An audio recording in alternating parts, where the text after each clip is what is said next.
नमस्कार। आज हम एक ऐसी कहानी में उतरेंगे जो डिजिटल दुनिया के एक अंधेरे कोने से निकल कर आई है। ये एक मॉडर्न कहानी है जो ये दिखाती है कि वायरल कंटेंट की भूख किसी को कितने खतरनाक रास्ते पर ले जा सकती है। और सच कहें तो बस इसी एक लाइन से हमारी कहानी की शुरुआत होती है। ये एक वाक्य उस जुनून को दिखाता है जो इस कहानी के हीरो या कहूं विलन आरव को उसकी मंजिल तक ले गया। ये सिर्फ एडवेंचर की तलाश नहीं थी, ये कंटेंट बनाने की एक ऐसी जिद थी जिसके लिए वो किसी भी हद तक जाने को तैयार था। तो सवाल ये है कि आखिर ये आरव था कौन? आरव एक ट्रैवल व्लॉगर था, आप जानते हैं, जो अपनी अगली वायरल वीडियो के लिए कुछ अलग, कुछ हटकर खोज रहा था।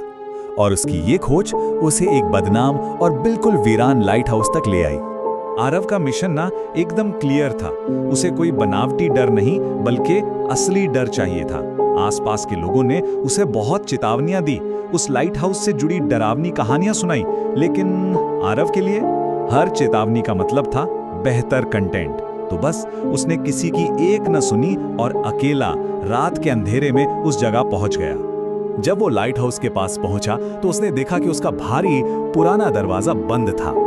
खैर, एक वीरान जगह पर यह तो होना ही था, लेकिन जैसे ही आरव ने दरवाजे को छूने के लिए अपना हाथ आगे बढ़ाया, एक अजीब, दिल दहला देने वाली चर्र की आवाज के साथ वो दरवाजा अपने आप अंदर की तरफ खुल गया। ये पहली निशानी थी कि उस जगह पर कुछ भी नॉर्मल नहीं है।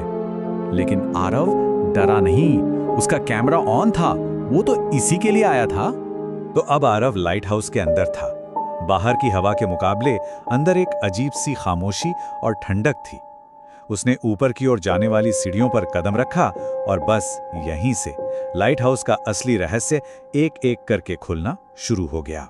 वो सीढ़ियां गोल गोल घूमती हुई ऊपर जा रही थीं और उन पर पूरी तरह से जंग लगी हुई थी।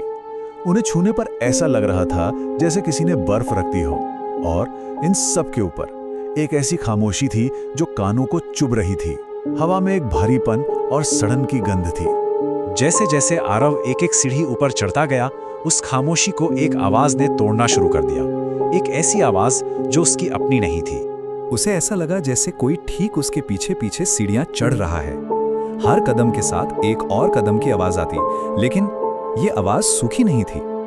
ये गीले कदमों की आवाज थी, छप छप, जैसे कोई भीगे हुए पैरों से उसके पीछे चल रहा हो। अब सोचिए, उस बंद सूखी जगह में ये आवाज कितनी नामुमकिन लग रही होगी, पर आरव जानता था यही वो कंटेंट है जो वायरल होगा। आरव ने हिम्मत करके तेजी से पीछे मुड़कर देखा। सीढ़ियों पर कोई नहीं था, दूर दूर तक कोई भी नहीं, बस वही खाली जंग लगी सीढ़ियां। उसका दिल जोर से धड़कने लगा था, पर उसके अंदर का व्लॉगर उसे कह रहा था कि यह रहस्य ही उसकी वीडियो की जान है। जब वो कांपते कांपते सबसे ऊपर लाइट के कमरे में पहुंचा तो उसने देखा कि कमरा बिल्कुल खाली था। वहां कोई मशीन या कोई इंसान नहीं था जो लाइट को चला रहा हो। और फिर भी लाइट हाउस की वो बड़ी सी लाइट अपने आप घूम रही थी, अपनी रोशनी को अंधेरे समुद्र पे फेंक रही थी। ये कैसे हो सकता था? फुटेज तो कमाल की बन रही थी। उसी कमरे में एक धूल भरी मेज पर आरव को एक पुराना रजिस्टर मिला, शायद लाइट हाउस के पुराने केयरटेकर का लॉगबुक। उसे लगा चलो इससे शायद कुछ सुराग मिले, और जो से मिला उसने उसके होश उड़ा दिए। रजिस्टर की जो आखिरी एंट्री थी वो सालों पुरानी लग रही थी।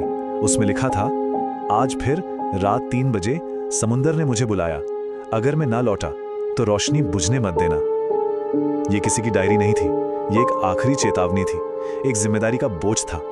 इन शब्दों को पढ़कर आरव के रोंगटे खड़े हो गए और फिर न जाने क्यों उसने अपनी कलाई पर बंधी घड़ी की तरफ देखा। उसे अचानक एक बहुत बुरा एहसास हुआ। घड़ी में रात के 2:57 हो रहे थे, मतलब 3 बजने में सिर्फ 3 मिनट बाकी थे। रजिस्टर में लिखा वो वक्त अब बस आने ही वाला था। और ठीक उसी पल लाइट हाउस के अंदर का माहौल अचानक बदल गया। अब ये सिर्फ कोई आवाज या एहसास नहीं था, अब वो अकेला नहीं था। आरव को अपने सामने उस रहस्य को असलियत में देखना था। एक ऐसे सच का सामना करना था जो उसे एक नया केयरटेकर बनाने वाला था।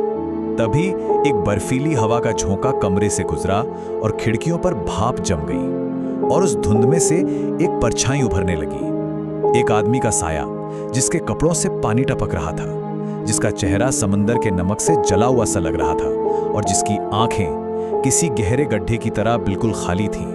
वो वही पुराना केयरटेकर था। उस साये के मुंह से एक गूंजती हुई आवाज आई जो सीधे आरव के दिमाग में उतरी। तुमने रोशनी देखी, अब तुम ही केयरटेकर हो। ये एक श्राप था, एक जिम्मेदारी का ट्रांसफर। आरव का भाग्य उसी पल तय हो गया था। आरव चीखा और अपनी जान बचाने के लिए भागा। वो सीढ़ियों की तरफ दौड़ा, नीचे जाने के लिए, लेकिन जब उसने नीचे देखा तो उसके पैरों तले जमीन खिसक गई। सीढ़ियां अब नीचे जमीन की ओर नहीं जा रही थीं, बल्कि घूमकर सीधे नीचे गरजते हुए काले समुद्र की ओर जा रही थीं। भागने का कोई रास्ता ही नहीं था।